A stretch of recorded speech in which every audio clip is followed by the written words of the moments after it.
ولسه مكملين في نفس النظام ازاي نخس بطريقة سهلة وبسيطة من غير ما نعمل مجهود. اتكلمنا في كل المرات اللي فاتت عن الأكل، بنتكلم عن الرياضة دلوقتي. ايه الرياضة المناسبة لكل سن؟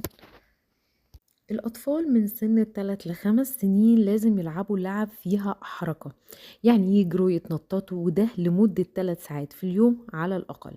طبعا لو بعد الشر مفيش أي حاجة مرضية تمنع ده. نكبر شوية من سن 6 ل17 سنة المفروض يلعبوا كل يوم ساعة تمارين مقاومة وتمارين كارديو، واللي مش عارفهم يرجع للفيديو اللي فات.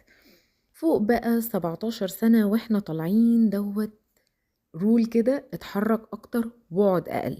لازم يبقى فيه حركة طول الوقت، وبيلعبوا رياضة من 2.5 ل5 ساعات في خلال الأسبوع، متقسمة طول الأسبوع ده كارديو، ومرتين في الأسبوع لازم يلعبوا تمارين مقاومة. وبرضو بأكد لو مفيش